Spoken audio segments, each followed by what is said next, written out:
Welcome to the Body Peace Podcast, formerly known as Her Story on a Plate. This podcast has always been a space for deep, nuanced conversations about food, body image, and the stories our bodies carry. But as conversations have grown, so has our mission. That's why this is now the Body Peace Podcast, a name that reflects what we're truly here for, helping you step off the battlefield with your body and move toward more compassion, connection, and ease. Each episode will bring real, honest dialogue with your hosts, me, I'm Jennie Kramer. And me, Nina Manolson. We'll also be joined by guests whose personal stories and professional wisdom offer new ways of thinking, feeling, and being in your body. We're so glad you're here. Welcome to the Body Peace Podcast.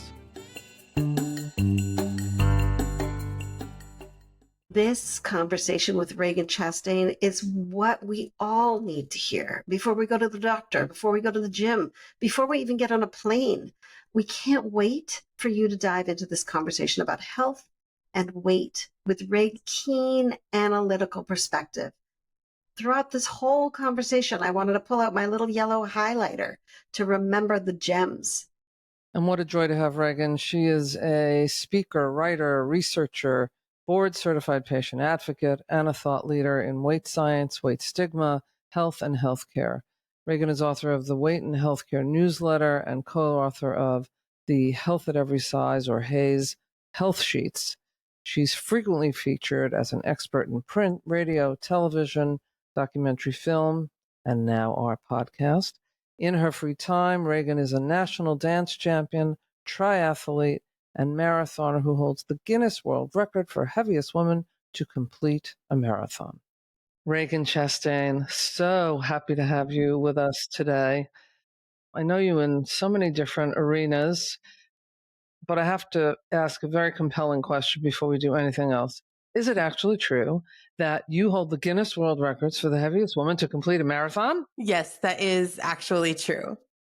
Congratulations. Thank you, I think. Have you completed more than one? Yeah, I've done a couple. I actually did one. I had a freak neck injury and I couldn't do any of the things I actually like. And so the doctor was like, really, it's pretty much walking for the next 20-ish weeks. And it turned out that in 20 weeks was the Seattle Marathon, which is where my best friend lives. And so in order to have motivation to do these walks, I asked him and he agreed immediately to do it with me. And then when it was over, I found out I could have gotten the world record. And I was like, oh, fabulous. I'll send my finish time. They'll send me another medal. It's fantastic. But it turns out there's so much you have to do to get that record. Yeah. So I had to do a whole second one to do that. Wow. It was interesting. It was supposed to be, I did it in Maine and it was supposed to be 60 degrees and like sunny, but in the trees, so it was shaded. It ended up being 40 degrees. There were 20-mile-an-hour winds and it rained the whole time, which made it a super interesting experience. And the course was supposed to be flat and it ended up being like 3 big hills that you just kept going up and down in a circle endlessly. One thing I always want to say though, whenever I talk about this is that I enjoy doing fitnessy things and I enjoy medals. And so that's why I did it. But I really want to be clear that there's this like good fatty, bad fatty dichotomy thing that happens where people treat fat people who perform health in certain ways better. And I end up being privileged by that. So I want to kill it. Mm-hmm.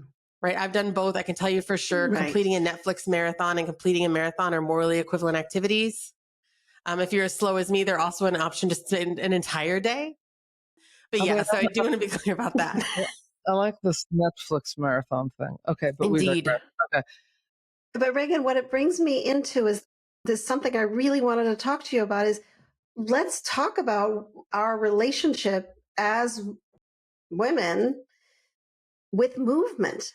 Because I know from my work with women that there's this, oh, I'm good if I'm doing exercise. And I'm using that words very specifically. And I'm good if I'm exercising and I'm bad if I'm just on a sofa watching a Netflix marathon. And I should exercise, but I don't want to exercise and my body hurts. And so I don't really have the inclination. And I was never, this is me now. I was never a competitor. I don't want to compete. I don't want to get a medal, right? So there's so many issues and barriers around moving in our bodies that I just want to just put that on the table and let's unpack that. Yeah. And there's a lot to unpack there. I think a huge part of it is diet culture, Mhm. right? We're never actually able to create some sort of authentic relationship with movement for many people because diet culture starts so early. I mean, right now, the American Academy of Physicians is recommending intensive behavioral weight loss interventions as young as 2 years old. How are you ever going to develop any kind of relationship with fitness or movement if that's something you want to do and it's not an obligation at all, right? If from 2 years old you learn that movement is prevention of or punishment for being fat, there's no way to do that. Let me just say that again. I want to take my yellow highlighter and just run over what you just said. Prevention for and Yes. punitive. It's either preventative or Yes. it's punitive, right? And what you're saying there is so worth repeating because that's the relationship that we're Mhm. taught Right. to be in with our body and with Yes. movement. And that's It heartbreaking. really is. And it's toxic fitness culture, as Ilya Parker defines it with decolonizing fitness, who's someone in this space who you absolutely must know and follow, doing incredible work. I got my first fitness certification in 1996, just out of high school. It was part of how I paid for college. And I was fully steeped in diet culture at the time, making all kinds of mistakes and doing all kinds of harm with my little Madonna mic from the stage and as a trainer. And so it's something that as I transitioned away from diet culture and into a weight neutral and fat affirming paradigm, I really had to work on, right? What does this look like? How is this different? How can I stop perpetuating toxic fitness culture, even if I want to still be involved in fitness because it's something that I enjoy? What helped you make those transitions? What always helps me, getting mad about what had happened before, about what I had been taught and what I had perpetuated and taught others. Mhm. And then examining it from what if I started this from scratch? Right? What Yeah. would I do? And I teach classes about, I have a workshop called Getting Jiggly with It. That's about movement in a fat body. And I hear from a lot of people who had real messy breakups with exercise, right? Dodgeball, the president's physical fitness test, anti-fatness as like Dodgeball. Oh God. none of Got a these minute? things Oh, are, God. again, Dodgeball was like shame oh my ball. God, it was like paintball. My gym classes were co-ed. Like it was, yeah, the whole thing. Sounds traumatic. Yeah. And so, yeah, one of the things that I think is important for people to know is you can come to this completely on your own terms, which means, I'm sorry. Go ahead. no, go ahead. I was just going to say that in all the folks we all work with, there is this distinction that we have to make between body movement and exercise, because body movement is everything that gets you from here to there, right? Exercise is, as we've said, sometimes punishment, sometimes some discipline. And I think it's such an important thing for anyone to move their body to the degree that they can, if they can, when they want to, if they want to. There is no prescription about it. And most people report in all size bodies that when they at least make the attempt to move their bodies, they actually feel better physically. So if they can, it's a great idea. And if they can't, it isn't some moral mistake they've made. Yeah.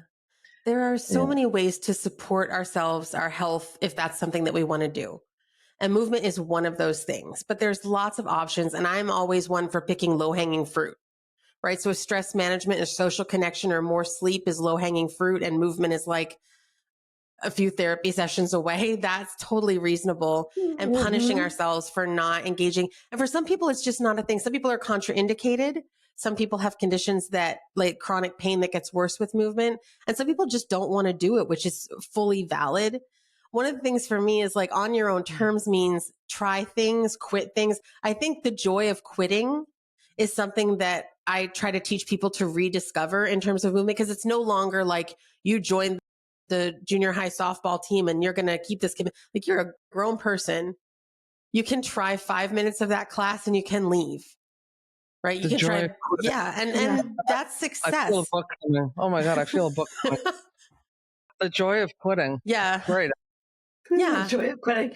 But it reminds me, there's a client I had that she said, so it was like the first session, what kind of movement should I do?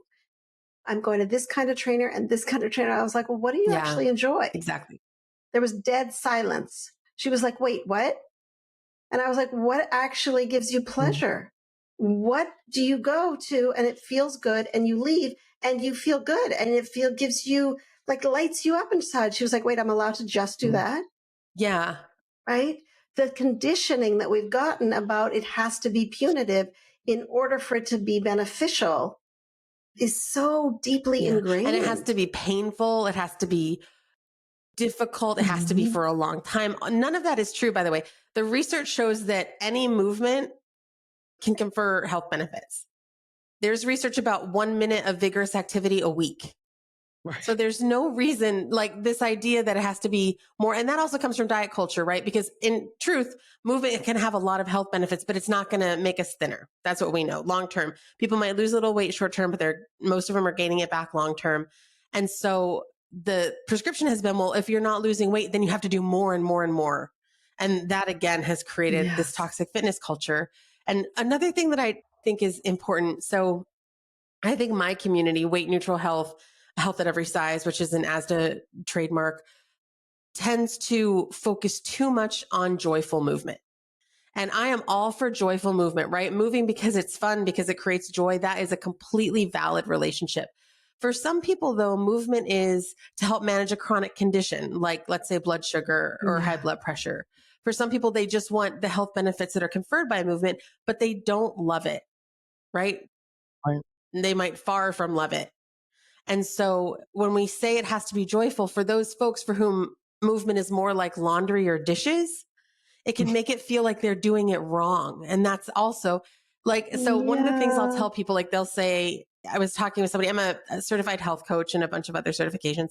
And so they were saying like, I know that this helps me manage my blood sugar, but I just like dread it and I hate it. And I was like, cool, like you don't have to do it, but like what helps?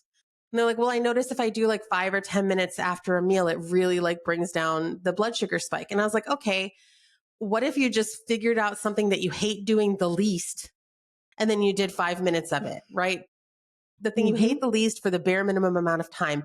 And like the amount of stress that took off their shoulders and the whole new vision that like, no, that's valid, right? You're getting what you want. You're doing something you want to do and you don't have to do more of it. You know, there's a thread in what you're talking about, right? There's external pressure, there's internal pressure, obviously, all the time. But there's this other thread, which I keep hearing and you're known for, which is really being an advocate for those who really struggle with health issues and those who just don't even know they're suffering, but they have health issues. And I'm wondering if you can take us through just a little bit how you got to this journey of being such a, I think, staunch health advocate for those that need it. And I don't know if that's really the term, you may have another term for it, and how you got to co-authoring and creating the Health at Every Size health sheets, which I think are vitally important. Well, for sure. Thank you so much. So before we do any of this, I want to contextualize by saying that I want to be clear. Health is not an obligation. It's not a barometer of worthiness, and it's far from being entirely within our control. And so my focus is on that's for sure. that I'm never trying to create a definition of health to put people in or out of. Right. It's so individualized, right? So for me, it's about saying, what's your definition and your priority around health? And how can we make sure you have access to the things that you want and need to get that done? That's my focus when we talk about health. It's never like people need to do X, Y, Z, or this is or isn't healthy. And so actually I came to all of this work. I was yo-yo dieting for years. And I decided to find the best diet. The diet with the highest efficacy and do that.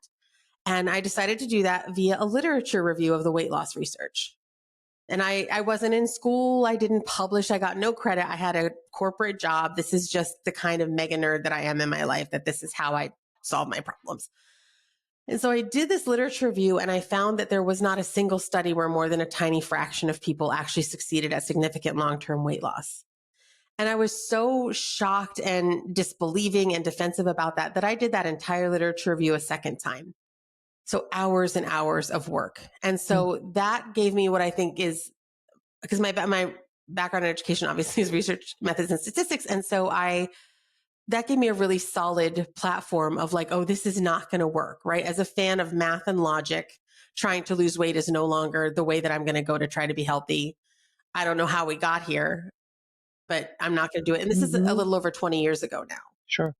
And so that sent me down this rabbit hole, which is how I kind of became an expert on the research around weight stigma and weight science and healthcare, and developed a secondary sort of subspecialty in how the weight loss industry has been for decades infiltrating and manipulating the healthcare industry. Ragen, do me one favor for our listeners and those who may be watching us on YouTube and seeing all of our backgrounds behind us. Awesome sauce. Tell me, how do you define weight science? Because I think it's misunderstood. Yeah. So for me, when I talk about weight science, it's the science that looks at weight and health and those intersections.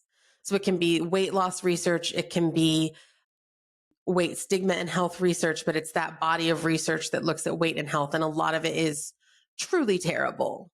Like you would fail freshman research methods if you tried this technique. Terrible. Right. And yeah, so it's a sort of sad area of research to be an expert in. So continue your journey on to how you got to the health sheets. Yeah. When I started my original blog, Dances with Fat, I was just sort of writing about my own experiences as a fat ballroom dancer, and then kind of started writing more and more about larger themes. And because of my background in research methods and stats, I started writing about the research. And that's sort of where my work has pivoted almost entirely now. I write about that specifically. Yes. And so one of the things that I was like, people really need some way to see like, okay, if I got this condition, this health issue, what's the weight neutral option for me? And so, because what I heard from a lot of people was they were going along great on their personal weight neutral health journey, but then they got a diagnosis. Right. And at that point they were like, oh, I must have done weight neutral health wrong, or weight neutral health doesn't work, or, oh, it's definitely because I'm fat and this is what they said would happen. And all of that is nonsense, but it's diet culture, right? Right. And my doctor told me to lose weight, that would be the panacea to all my problems. Yeah. Which is, we get it all the time. Diagnosis, fat, prescription weight loss, telling people to eat less and exercise more when you have no idea how much they eat or how much they exercise. This is not ethical evidence-based medicine. And doctors aren't doing it because there are some doctors who are just tons of explicit weight stigma, right? This is just their thing. But for most, they're well-meaning, but misinformed. And that's what most of my work is about. Misinformed is very kind of you. I would just say clueless. So I want to just, before we even get all the way down the end of your story, I want to stop there, because for people who are going to the doctor and saying, hey, this is what's going on with me. And the doctor says, well, if you just lose weight, what's a one-liner that they can say? What's a way in the moment when they're in that like, oh my gosh, maybe I did do it wrong? The question that I use, and I'm sure that people have used this before me, but the one I use is, what do you do for thin people with this issue? Because thin people get all the same health issues as fat people. So losing weight can neither be a sure preventative nor a sure cure. You ever tried to have this conversation at a cocktail party? It doesn't go well. No, it just doesn't go well. No, seriously. I mean, even the most intelligent, informed people, whether they're in the medical profession or not, have such difficulty wrapping their minds around what we're saying here, which I'm freeze framing here for a moment because it's so important. That no, body size is not the determining factor in your health. It just isn't. Yeah. And so I can't tell you how many people say to me, clinicians and laymen alike, so you're telling me that if I have knee issues and I go to the orthopedist and the orthopedist says, the first thing I would do is take off X amount of pounds because it's just physics. That's what's affecting your knee. You realize that most people will say, well, that makes perfect sense, except that it doesn't. Right.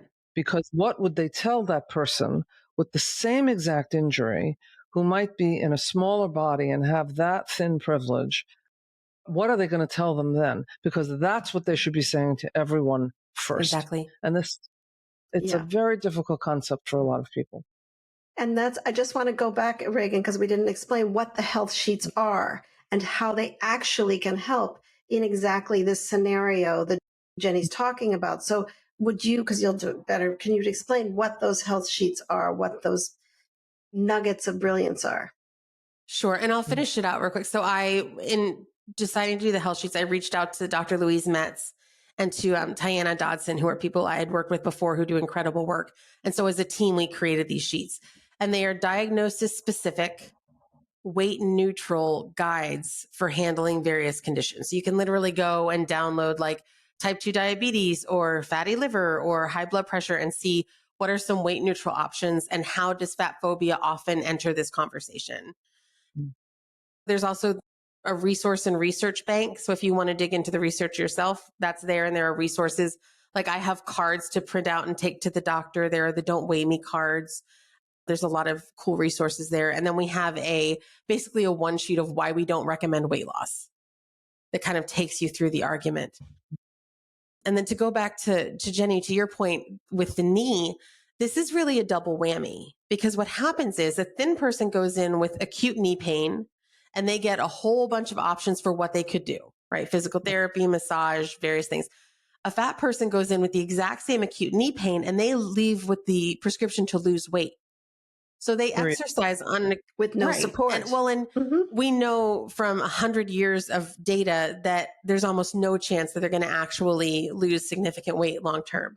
What they are going to probably do is exercise on an acute knee injury. Then they will make that knee injury chronic. Then that chronic knee injury will be blamed on their weight and not in the inequality in their healthcare. And this is the vicious cycle in healthcare. It creates weight stigma and weight cycling and healthcare inequalities, all of which are correlated with the same issues that get blamed on being higher weight. This is brilliant. I can't tell you how many times I've seen this in our practices. Yeah. So it creates that weight stigma, weight cycling, and healthcare inequalities. And then it blames fat bodies for the negative outcomes that result. And then it uses those negative outcomes to create more weight stigma and weight cycling and healthcare inequalities. So it's just a vicious cycle built on this lie that the weight loss industry works very hard to create that significant long-term weight loss is one, possible, and two, will create health benefits, neither of which is supported by evidence, right? And which is two different things. Yeah. Yes. So I just want to say one thing about that going to the doctor. So I worked with a wonderful woman who went to the doctor armed with. So what would you say to someone who was in a smaller body? And the response back from the doctor was, I wouldn't be having this conversation if you were in a smaller body. At which point I was mortified and then very grateful because on the same day she went to other doctors. She just had a series of appointments that day. Said what the first doctor said. And that second doctor said, that's not true. Lots of people in small bodies have this health condition, right? So I'm just telling that as like the cautionary tale of when a physician pushes back, don't buy it. Yeah. And when a physician pushes back, what we often tell folks is to actually give them the website for the health sheets because because I think they communicate in a way that's very approachable for we who are laymen, but also for medically trained people. They make sense. They're hard to refute. Yeah. So we're very grateful that you were part of that, to say the least. Yeah. And Ragen, I just want to appreciate your brain because I live in the land of, my background is as a therapist. So in the land of feelings and the parts of us that are, get involved in why we're eating and how we feel. And so having your data back me up, I am eternally grateful because I can be like, okay, this is not just a feeling. Yeah. This is a fact. This is not just like a concept that's floating. Let's look at the data. And here are some documents that will help ground this work. Thank you so much for saying that. I'm so glad that the health sheets are helpful in the work that you do, which is so critically important. And it's the whole thing. I feel like, I don't know about you, but I feel like my whole career is like a dream job I wish didn't exist. Yes. Like, given the world we Yeah. live in, I'm Oh doing my exactly gosh, what I so want to get be that. doing, but I wish that instead I could live in a world without weight stigma and just be like a mediocre stand-up comic. That's the goal, the dream. I think you'd be more than mediocre, I just Oh want my to say. gosh. Thank you. Or you might be ballroom Who dancing knows? professionally. But Who yeah, knows? it's so You frustrating. never know. And like, for a doctor to say I wouldn't be having this conversation is absolutely false, and they know it. Mhm. And that's when we cross the line from implicit unconscious bias to explicit bias and paternalism, right? This person in front of me is fat, so obviously they can't make good decisions. So instead of giving them ethical, evidence-based medicine and informed consent, I'm going to do whatever it takes to convince them to do the thing that I think is best for them. That's exactly how you don't want to be practicing medicine. And unfortunately, No. for fat folks, that's what we get a lot of. It is. And I want to point at an issue that you just brought up, that idea of like that paternal infantilizing duality that happens, right? I know better, you Yes. don't know. And not only does that happen in the medical community, but it happens just if you go to a bookstore and look for a book about well-being, right? Oh, here's this whole 5 rows of books of experts who somehow know my body better than I Right. do. And our culture continues this attitude of us being infants and having no agency and no wisdom in our own body. And what you're doing and what we're all doing is saying, no, you have this wisdom and you get to be the Yeah. expert here. You know, I heard a recent interview with Gloria Steinem, God love her, who's 90. She said, in essence, I'm not quoting her directly, that she was talking about reproductive health care, but I think it applies to all healthcare, and certainly it applies to weight neutrality, that it all stems from racism, and it all stems from patriarchy, and it stems from trying to keep the masses quiet. Yeah. And we are anything but quiet on this subject. Yeah. And certainly you are not quiet on this subject, thankfully. No, very loud. Well, weight stigma in general, the idea of pathologizing bodies because they're higher weight in general, body mass index in specific, these things are rooted in and inextricable from racism and anti-Blackness. And that's not my scholarship. I'm not trying to white splain racism to anyone, but please read folks from this community. Sabrina Strings, Fearing the Black Body, Deshaun Harrison, Belly of the Beast, Sonia Renee Taylor, The Body is Not an Apology, Dr. Joy Cox, Fat Girls in Black Bodies, and E.K. Delphine on Fat and Faith. Jessica Wilson, It's Always Been Ours. There are so many incredible books, and I really recommend people understand this, especially people who, like me, I have a lot of privilege. If you're not watching on YouTube, white privilege, cisgender, currently able-bodied, currently neurotypical, and more. And so understanding these things is incredibly important to us because we're not living it every day. Ragen, one of the other things I think you've had a very big impact is in actually going to some medical setting and talking about why one need not feel like that setting was not made for them. It's not their fault. From the size of blood pressure cuffs to Size of the chairs in the chair. waiting room, all of that. I mean, can you talk a little bit about that and what's a reasonable expectation for folks when they go into any kind of medical setting? Yeah. So structural weight stigma is what we're talking about now. And this is when things that higher weight people need, whether it's a chair, a blood pressure cuff, an MRI machine, et cetera, either don't exist to accommodate them or don't exist in that specific space to accommodate them. And I think a reasonable expectation is that a center that's built for healthcare should accommodate all the people who exist. Right. I don't think it's reasonable to ever walk into a healthcare thing and say, well, of course they don't have a blood pressure cuff for me. Right. No, that's not reasonable. And so when we experience that kind of weight stigma, structural weight stigma, like all weight stigma requires systemic change, but structural weight stigma can only be solved with systemic change because you can have a fully fat affirming provider, a fully fat affirming patient, but if the MRI is too small, that patient cannot get care. They cannot get the MRI, and that could be a matter of life and death. And so, Yeah. I think the first thing that I always say, Jennie, what you were saying as well, is that when we experience that, it becomes our problem immediately, but it is not and never was and never will be our fault. Right. Such an important distinction. Yeah. You know, it's also Right. It becomes our problem, but it's Yes. not our fault. Exactly. And you can say that part a million times, that it's not our fault, because we've been really sucked into this idea that somehow we're to blame. And it's so important to reinforce a million times over, this is not your fault. You didn't do it wrong. And I guarantee you there are some folks listening who are thinking, yeah, I get all of that.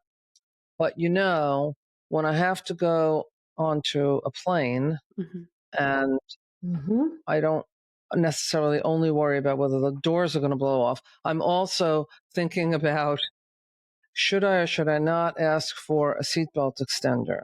Should I or should I not perhaps even buy another seat so that I can actually be comfortable? Oh, no, I can't do that because others will judge, others will point fingers. And again, we're talking about safety again. This is still about safety. Yeah. And so, can you talk about that a little?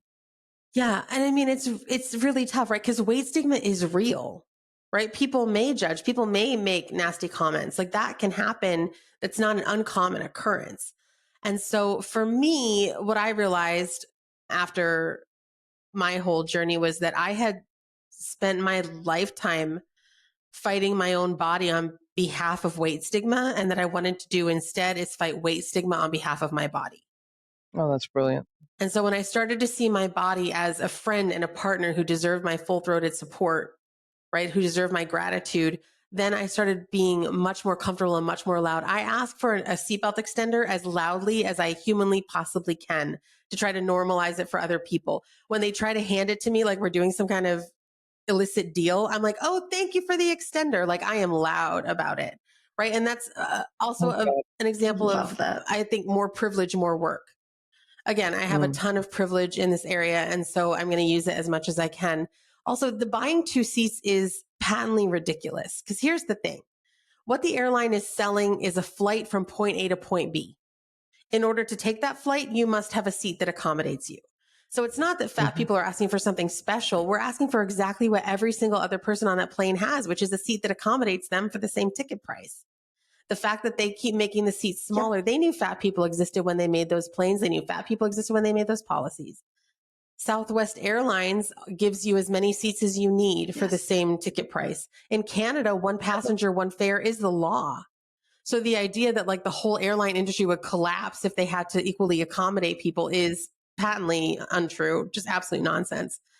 But beyond that, because I used to believe that, I used to be like, like it's like USPS. If it fits, it ships. And if I don't fit in the seat, then I should have to pay for 2. And then when I thought about it, I was like, well, hold on. Like, why? See what you're talking about too, which is how the external becomes the internal, right? All of that weight stigma and all of those opinions sort of get swallowed whole. And I say that quite pointedly. And I think the value of your work, to say it just briefly because it's so far reaching, is really to start to give people the idea that, you know what, I actually can have a voice. And if I don't think I can, there are others who actually have my back too. But can I also be inspired by them? Can I learn from them? Can I find that part of me which will speak up so that I don't have to be doing an illicit deal and drowning in shame? I think that's so much of the impact that so much of your work thus far has had, I must say. Yeah. You're talking about having not just an empowering conversation and relationship with our own body, but amplifying that into the world so that we are inviting other people into acting on our behalf, speaking on our behalf, including in the way that we need to be included. So, Ragen, I'm wondering as we wrap up, if you would tell folks how to find you, what you're up to right now, all the important details. Hang on a second. Everybody who's listening, you got to get a pen because there's a lot of ways for you to reach her. You don't want to miss any of them. We're going to try to put some of them on our website too, but you don't want to miss them. I'll try to keep it brief. So you can find me on Instagram at Ragen Chastain. You can find me on Substack. weightandhealthcare.com is my newsletter, and I write about these things endlessly there. It's a great newsletter, I have to say. Thank you so much. And then I do a lot of like deep dive analyses and also like thoughts about healthcare. And then danceswithfat.org is my original blog. There's still like 1,800 blog posts there. And it's also the home of my monthly workshop. So I do a monthly workshop that's online, and it's always, there's a pay what you can afford option. There's a video that goes out. And so people can see the library of ones that are already done and see whatever I'm doing whenever you happen to be listening to this. Brilliant. I just want to thank you, Ragen, Fantastic. not only for being with us today, but for the work that you do that really has a tremendous impact on folks. And I hope will continue to have an impact truly on the medical industry. That's really where so much of the education must take place. And I know so much of your effort goes into that. I know you speak at conferences, and that would make my stomach churn. I'd be so nervous, but you do it anyway. It's really important work, and we're so grateful. Thank you so much. I'm right back at you. I'm super grateful for the work that you do in your individual work and on the podcast. And thanks for letting me be a little part of that. I appreciate it very much. Thank you, Ragen. We're so glad you joined us on this episode of Body Peace. Stay connected as we continue exploring what it means to live in your body with more ease, trust, and care by subscribing to Body Peace on Apple Podcasts, Spotify, YouTube, or wherever you listen. Be sure to visit us at bodypeacepodcast.com for special bonus content for those on our mailing list.